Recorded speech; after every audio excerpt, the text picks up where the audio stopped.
Well, the ANC's national conference resumes today in a hybrid session with about 4,000 delegates expected to gather at 9 venues across the country.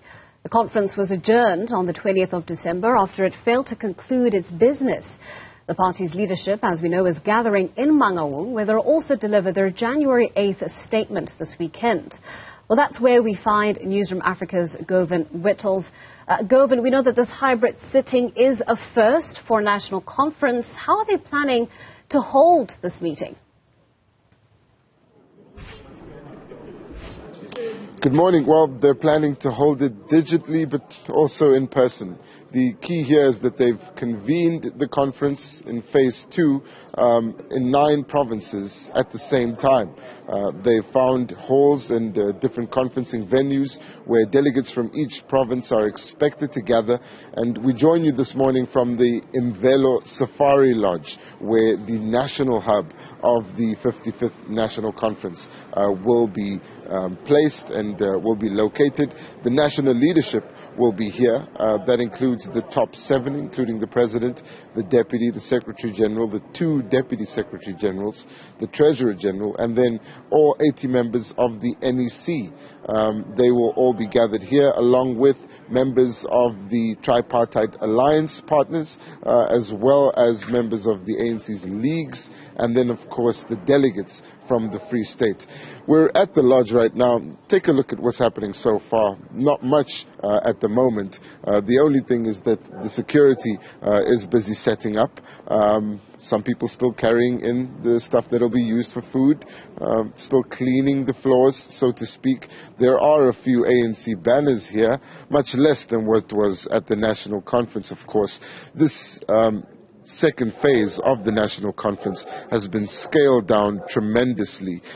That's because they're only wrapping up the administrative part, so to speak, of the conference. But importantly, they'll deal with substantive issues as well. You'd notice that there aren't any ANC delegates here. No one in ANC T-shirts. That's because they just haven't arrived yet.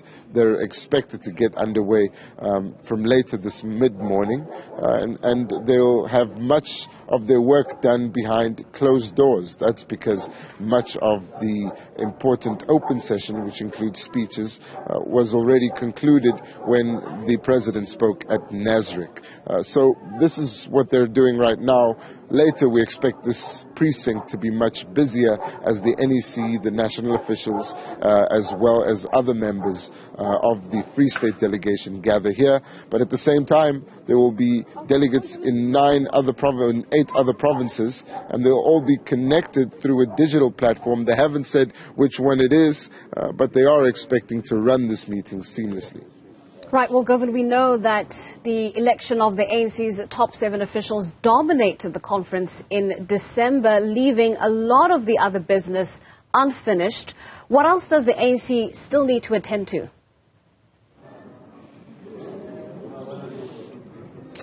There are important report backs that they expect from their commissions, which sat until the last day of conference. Remember, there was an extraordinary development where the President delivered the closing address, and thereafter rapporteurs of the commissions, which essentially discuss the ANC's policy, that's the ANC's plan for governing South Africa, started to report back to the public through media briefings. And today, some of those commissions will report back to the hybrid plenary.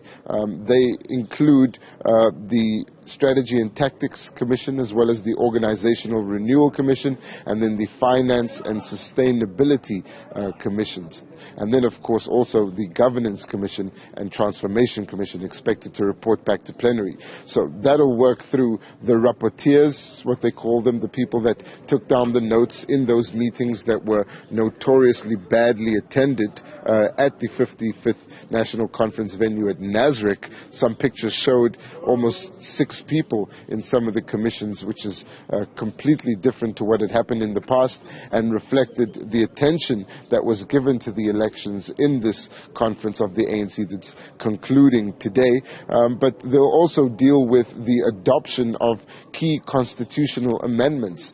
That includes the creation of the second Deputy Secretary General's position, and then they'll also have to adopt all of the reports from the commissions that will be tabled to the plenary, and then adopt a declaration, which is what the conference decides. Yesterday, the President saying that much of the declaration has already been written.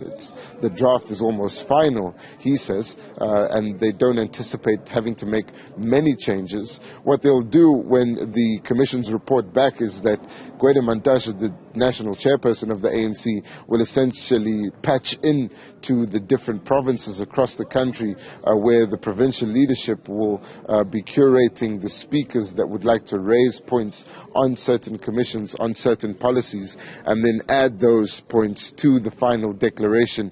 And then they'll use the same system to essentially adopt the constitutional amendments and the declaration. And then after that, the conference would have officially been closed and have a formal declaration with adopted constitutional amendments, making it a legitimate conference. So those do sound like some formalities, but they are really important to conclude or to solidify the legitimacy of the 55th conference, which is concluding today here in Mangaung at the Imvelo Safari Lodge and at 8 other venues across the country. Thank you very much, Govan. Of course, all eyes will remain on that hybrid session and the resumption of the ANC's national conference. On to this particular development now.